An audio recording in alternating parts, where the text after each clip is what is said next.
بسم اللہ الرحمن الرحیم۔ اعوذ باللہ من الشیطان الرجیم، بسم اللہ الرحمن الرحیم۔ السلام علیکم۔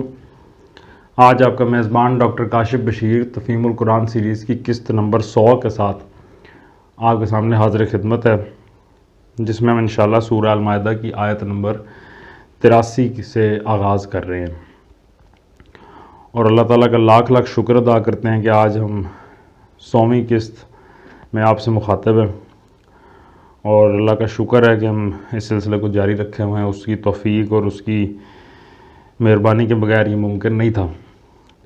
آپ لوگوں سے بھی درخواست ہے ہمارے لیے استقامت کی دعا کرتے رہیں۔ بسم اللہ الرحمن الرحیم۔ وَإِذَا سَمِعُوا مَا أُنزِلَ إِلَى الرَّسُولِ تَرَىٰ أَعْيُنَهُمْ تَفِيضُ مِنَ الدَّمْعِ مِمَّا عَرَفُوا مِنَ الْحَقِّ يَقُولُونَ رَبَّنَا آمَنَّا فَاكْتُبْنَا مَعَ الشَّاهِدِينَ۔ ترجمہ: جب وہ اس کلام کو سنتے ہیں جو رسول پر اترا ہے تو تم دیکھتے ہو کہ حق شناسی کے اثر سے ان کی آنکھیں آنسوؤں سے تر ہو جاتی ہیں۔ وہ بول اٹھتے ہیں کہ پروردگار، ہم ایمان لائے، ہمارا نام گواہی دینے والوں میں لکھ لے۔ وَمَا لَنَا لَا نُؤْمِنُ بِاللَّهِ وَمَا جَاءَنَا مِنَ الْحَقِّ وَنَطْمَعُ أَن يُدْخِلَنَا رَبُّنَا مَعَ الْقَوْمِ الصَّالِحِينَ۔ ترجمہ: اور وہ کہتے ہیں کہ آخر کیوں نہ ہم اللہ پر ایمان لائیں، اور جو حق ہمارے پاس آیا ہے اسے کیوں نہ مان لیں، جبکہ ہم اس بات کی خواہش رکھتے ہیں کہ ہمارا رب ہمیں صالح لوگوں میں شامل کرے۔ فَأَثَابَهُمُ اللَّهُ بِمَا قَالُوا جَنَّاتٍ تَجْرِي مِن تَحْتِهَا الْأَنْهَارُ خَالِدِينَ فِيهَا وَذَلِكَ جَزَاءُ الْمُحْسِنِينَ۔ ترجمہ: ان کے اس قول کی وجہ سے اللہ نے ان کو ایسی جنتیں عطا کیں جن کے نیچے نہریں بہتی ہیں، اور وہ ان میں ہمیشہ رہیں گے۔ یہ جزا ہے نیک رویہ اختیار کرنے والوں کے لیے۔ وَالَّذِينَ كَفَرُوا وَكَذَّبُوا بِآيَاتِنَا أُولَٰئِكَ أَصْحَابُ الْجَحِيمِ۔ ترجمہ: رہے وہ لوگ جنہوں نے ہماری آیات کو ماننے سے انکار کیا اور انہیں جھٹلایا تو وہ جہنم کے مستحق ہیں۔ یا ایھا الذین آمنوا لا تحرموا طیبات ما احل اللہ لکم ولا تعتدوا وان اللہ لا يحب المعتدین۔ ترجمہ: اے لوگو جو ایمان لائے ہو، جو پاک چیزیں اللہ نے تمہارے لیے حلال کی ہیں انہیں حرام نہ کر لو، اور حد سے تجاوز نہ کرو، اللہ کو زیادتی کرنے والے سخت ناپسند ہیں۔ اللہ نے تمہارے لیے حلال کی ہیں انہیں حرام نہ کر لو۔ اس کی تفسیر میں آیا کہ اس آیت میں دو باتیں ارشاد ہوئی ہیں۔ ایک یہ کہ خود حلال و حرام کے مختار نہ بن جاؤ، یعنی اپنی مرضی سے حلال و حرام مت طے کرو۔ حلال وہی ہے جو اللہ نے حلال کیا ہے، اور حرام وہی ہے جو اللہ نے حرام کیا ہے۔ اپنے اختیار سے کسی حلال کو حرام کرو گے تو قانون الہی کے بجائے قانون نفس کے پیروکار پاؤ گے۔ دوسری بات یہ کہ عیسائی راہبوں، ہندو جوگیوں، بدھ مذہب کے بھکشوؤں اور اشراقی متصوفین کی طرح رہبانیت اور قطع لذات کا طریقہ اختیار نہ کرو۔ مذہبی ذہنیت کے نیک مزاج لوگوں میں ہمیشہ سے یہ میلان پایا جاتا رہا ہے کہ نفس و جسم کے حقوق ادا کرنے کو وہ روحانی ترقی میں مانع سمجھتے ہیں، اور یہ گمان کرتے ہیں کہ اپنے آپ کو تکلیف میں ڈالنا، اپنے نفس کو دنیاوی لذتوں سے محروم کرنا اور دنیا کے سامان زیست سے تعلق توڑنا بجائے خود ایک نیکی ہے، اور خدا کا تقرب اس کے بغیر حاصل نہیں ہو سکتا۔ صحابہ کرام میں بھی بعض لوگ ایسے تھے جن کے اندر یہ ذہنیت پائی جاتی تھی۔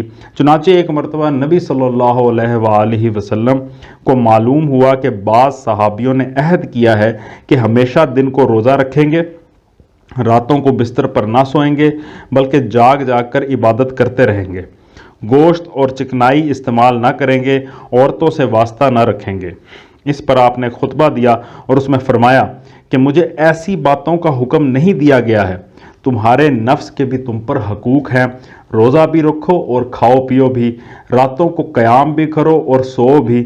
مجھے دیکھو، میں سوتا بھی ہوں اور قیام بھی کرتا ہوں، روزے رکھتا بھی ہوں اور نہیں بھی رکھتا، گوشت بھی کھاتا ہوں اور گھی بھی۔ پس جو میرے طریقے کو پسند نہیں کرتا وہ مجھ سے نہیں ہے۔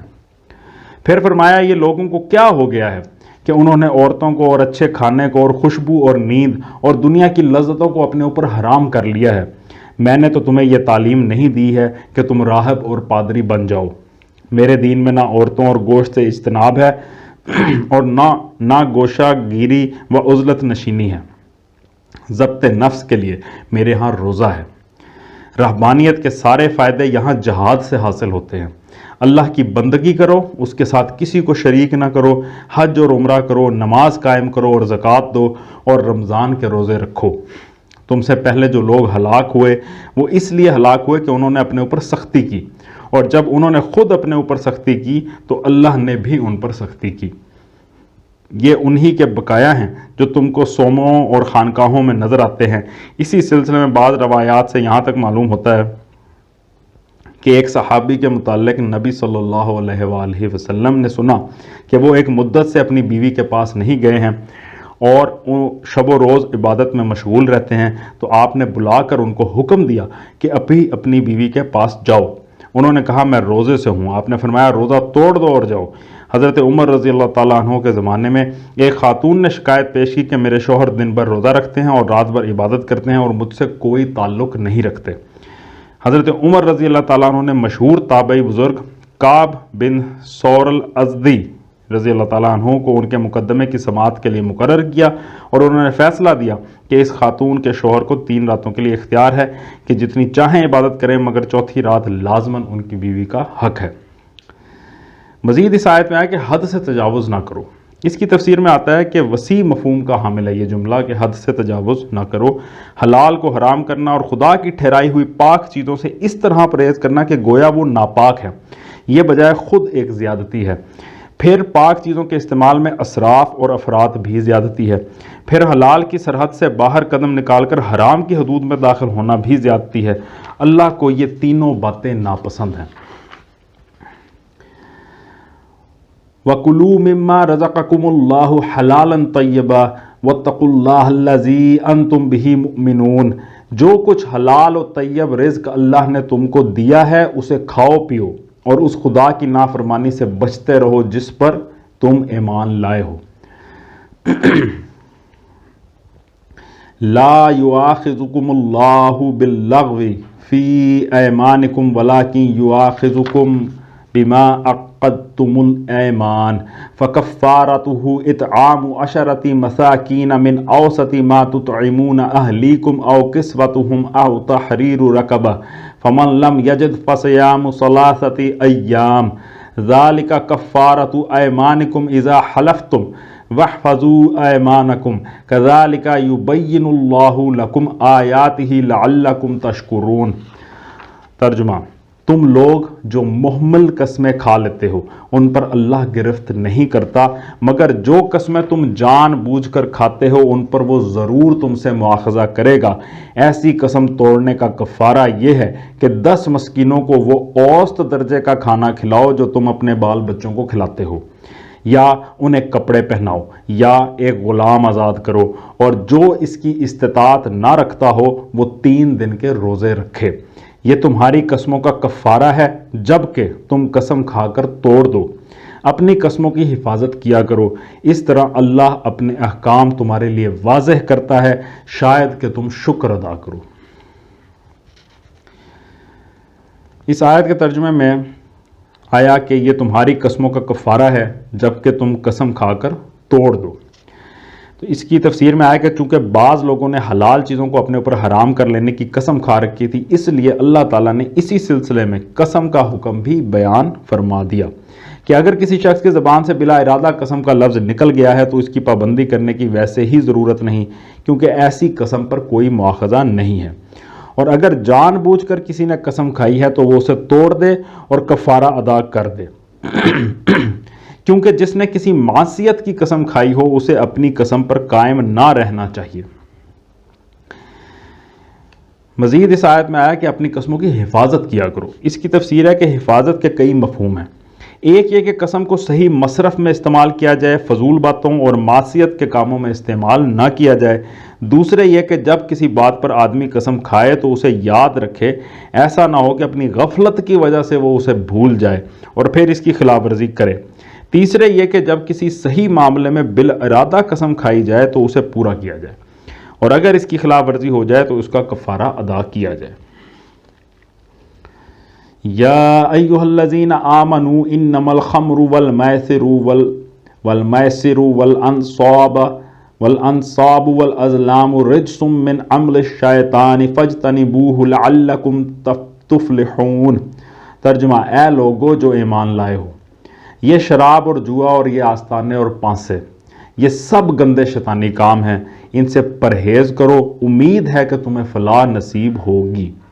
آستانے اور پانسے، اس کی تشریح سورہ مائدہ اسی سورہ کی حاشیہ نمبر 12 اور 14 میں یعنی پہلے آ چکی ہے۔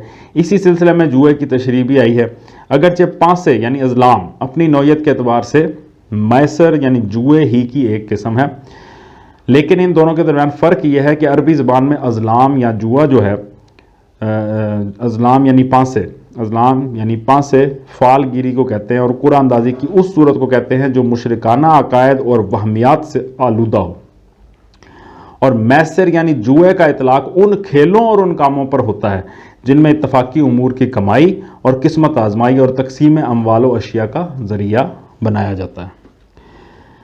آیت کے آخر میں آیا کہ امید ہے، یعنی اگر تم بچو، ان سے پرہیز کرو تو امید ہے کہ تمہیں فلاح نصیب ہوگی۔ اس کی تفسیر میں آتا ہے کہ اس آیت میں 4 چیزوں کو قطعی طور پر حرام قرار دے دیا گیا ہے۔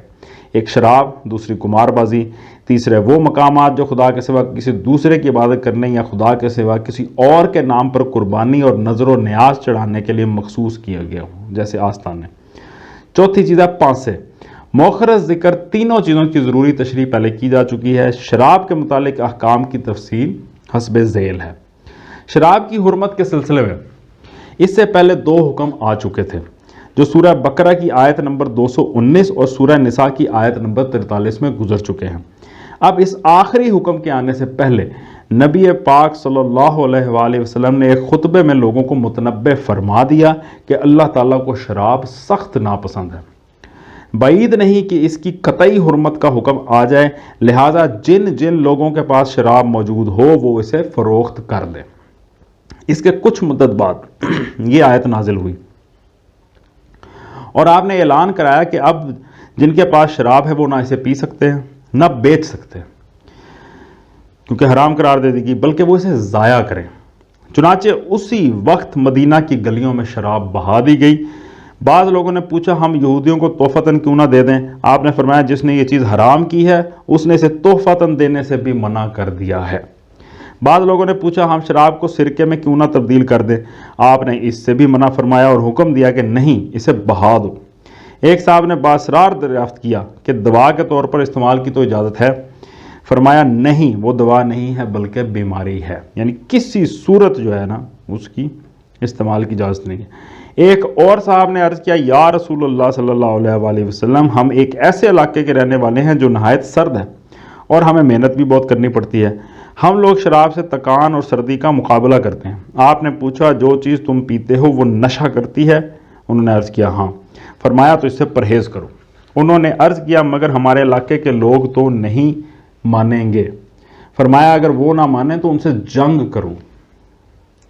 ابن عمر رضی اللہ تعالیٰ عنہ کی روایت ہے کہ حضور صلی اللہ علیہ وآلہ وسلم نے فرمایا کہ اللہ تعالیٰ نے لعنت فرمائی ہے شراب پر اور اس کے پینے والے پر اور پلانے والے پر اور بیچنے والے پر اور خریدنے والے پر اور کشید کرنے والے پر اور کشید کرانے والے پر اور ڈھو کر لے جانے والے پر اور اس شخص پر جس کے لیے وہ ڈھو کر لے جائی گئی ہو۔ ایک اور حدیث میں ہے کہ نبی صلی اللہ علیہ وآلہ وسلم نے اس دسترخوان پر کھانا کھانے سے منع فرمایا جس پر شراب پی جا رہی ہو۔ ابتداً آپ نے ان برتنوں تک کے استعمال کو منع فرما دیا تھا جن میں شراب بنائی اور پی جاتی تھی۔ بعد میں جب شراب کی حرمت کا حکم پوری طرح نافذ ہو گیا تب آپ نے برتنوں پر سے یہ قید اٹھا دی۔ خمر کا لفظ عرب میں انگوری شراب کے لیے استعمال ہوتا تھا۔ اس آیت میں بھی خمر کا لفظ آیا ہے۔ اسی لیے اس کی تفسیر بیان کی جا رہی ہے کہ خمر کا لفظ عرب میں انگور کی شراب کے لیے استعمال ہوتا تھا اور مجازن گیہوں، جو، کشمش، کھجور اور شہد کی شرابوں کے لیے بھی یہ لفظ بولتے تھے، مگر نبی صلی اللہ علیہ وآلہ وسلم نے حرمت کے اس حکم کو تمام ان چیزوں پر عام قرار دیا جو نشہ پیدا کرنے والی ہیں۔ چنانچہ حدیث میں حضور صلی اللہ علیہ وآلہ وسلم کے یہ واضح ارشادات ہمیں ملتے ہیں کہ ہر نشہ آور چیز خمر ہے اور ہر نشہ آور چیز حرام ہے، ہر وہ مشروب جو نشہ پیدا کرے حرام ہے، اور میں ہر نشہ آور چیز سے منع کرتا ہوں۔ حضرت عمر رضی اللہ تعالیٰ عنہ نے جمعہ کے خطبے میں شراب کی یہ تعریف بیان کی تھی کہ خمر سے مراد ہر وہ چیز ہے جو عقل کو ڈھانک لے۔ اب خمر کا جو ہے جو عقل کو ڈھانک لے، جس میں ہوش نہ رہے۔ نیز نبی صلی اللہ علیہ وآلہ وسلم نے یہ اصول بھی بیان فرمایا کہ جس چیز کی کثیر مقدار نشہ پیدا کرے اس کی تھوڑی مقدار بھی حرام ہے، اور جس چیز کا ایک پورا قرابہ نشہ پیدا کرتا ہو اس کا ایک چلو پینا بھی حرام ہے۔ نبی صلی اللہ علیہ وآلہ وسلم کے زمانے میں شراب پینے والے کے لیے کوئی خاص سزا مقرر نہ تھی۔ جو شخص اس جرم میں گرفتار ہو کر آتا تھا اسے جوتے، لات، مکے، بل دی ہوئی چادروں کے سونٹے اور کھجور کے سنٹے مارے جاتے تھے۔ زیادہ سے زیادہ 40 ضربیں آپ کے زمانے میں اس جرم پر لگائی گئی ہیں۔ حضرت ابو بکر رضی اللہ تعالیٰ عنہ کے زمانے میں 40 کوڑے مارے جاتے تھے۔ حضرت عمر رضی اللہ تعالیٰ عنہ کے زمانے میں بھی ابتداً 40 کوڑوں ہی کی سزا رہی۔ پھر جب انہوں نے دیکھا کہ لوگ اس جرم سے باز نہیں آتے تو انہوں نے صحابہ کرام کے مشورے سے 80 کوڑوں کی سزا مقرر کی۔ اسی سزا کو امام مالک رحمۃ اللہ علیہ اور امام ابو حنیفہ رحمۃ اللہ علیہ اور ایک روایت کے بموجب امام شافعی رحمۃ اللہ علیہ بھی شراب کی حد قرار دیتے ہیں، مگر امام احمد بن حنبل رحمۃ اللہ علیہ اور ایک دوسری روایت کے مطابق امام شافعی رحمۃ اللہ علیہ 40 کوڑوں کے قائل ہیں، اور حضرت علی رضی اللہ تعالیٰ عنہ نے بھی اسی کو پسند فرمایا ہے۔ شریعت کی روح سے یہ بات حکومت اسلامی کے فرائض میں داخل ہے کہ وہ شراب کی بندش کے اس حکم کو بزور و قوت نافذ کرے۔ حضرت عمر رضی اللہ تعالیٰ عنہ کے زمانے میں بنی ثقیف کے ایک شخص رویشد نامی کی دکان اس بنا پر جلوا دی گئی کہ وہ خفیہ طور پر شراب بیچتا تھا۔ ایک دوسرے موقع پر ایک پورا گاؤں حضرت عمر رضی اللہ تعالیٰ عنہ کے حکم سے اس قصور پر جلا ڈالا گیا کہ وہاں خفیہ طریقے سے شراب کی کشید اور فروخت کا کاروبار ہو رہا تھا۔ انما یرید الشیطان ان یوقع بینکم العداوۃ والبغضاء فی الخمر والمیسر ویصدکم عن ذکر اللہ وعن الصلاۃ فہل انتم منتہون۔ ترجمہ: شیطان تو یہ چاہتا ہے کہ شراب اور جوئے کے ذریعے سے تمہارے درمیان عداوت اور بغض ڈال دے اور تمہیں خدا کی یاد سے اور نماز سے روک دے، پھر کیا تم ان چیزوں سے باز رہو گے؟ وَأَطِيعُوا اللَّهَ وَأَطِيعُوا الرَّسُولَ وَاحْذَرُوا فَإِن تَوَلَّيْتُمْ فَاعْلَمُوا أَنَّمَا عَلَى رَسُولِنَا الْبَلَاغُ الْمُبِينُ۔ ترجمہ: اللہ اور اس کے رسول کی بات مانو اور باز آ جاؤ، لیکن اگر تم نے حکم عدولی کی تو جان لو کہ ہمارے رسول پر بس صرف صاف صاف حکم پہنچا دینے کی ذمہ داری تھی۔ لیس علی الذین آمنوا وعملوا الصالحات جناح فیما طعموا اذا ما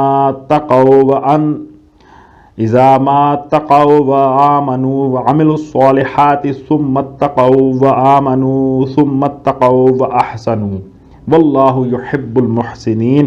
ترجمہ: جو لوگ ایمان لے آئے اور نیک عمل کرنے لگے انہوں نے پہلے جو کچھ کھایا پیا تھا اس پر کوئی گرفت نہ ہوگی، بشرطے کہ وہ آئندہ ان چیزوں سے بچے رہیں جو حرام کی گئی ہیں اور ایمان پر ثابت قدم رہیں اور اچھے کام کریں۔ پھر جس چیز سے روکا جائے اس سے رکیں اور جو فرمان الہی ہو اسے مانیں، پھر خدا ترسی کے ساتھ نیک رویہ رکھیں، اللہ نیک کردار لوگوں کو پسند کرتا ہے۔ صدق اللہ العلی العظیم۔ الحمدللہ آج ہم نے سورہ المائدہ کی آیت نمبر 93 تک کا ترجمہ اور تفسیر پر غور کرنے کی کوشش کی ہے، اور یہ بات تو صاف ظاہر ہے کہ خالی ایمان جو ہے وہ نجات کی گارنٹی یا کنجی نہیں ہے جب تک کہ نیک عمل ساتھ میں نہیں ہوں گے۔ اللہ تعالیٰ سے دعا ہے کہ اللہ تعالیٰ ہمیں نیک اعمال کرنے کی توفیق عطا فرمائے۔ اس کی توفیق کے بغیر ہم بہت کمزور ہیں، بہت لاپرواہ ہیں۔ اللہ سے دعا ہے کہ اللہ تعالیٰ ہمیں نیکیوں کی طرف راغب ہونے، نیکیوں کو بڑھانے، نیکیوں کو بڑھ چڑھ کے ان کی ترویج کرنے، ان کی توفیق عطا فرمائے۔ اسی دعا کے ساتھ آپ سے اجازت چاہیں گے۔ اپنا بہت بہت خیال رکھیں۔ آپ لوگوں کا بہت شکریہ۔ اللہ حافظ۔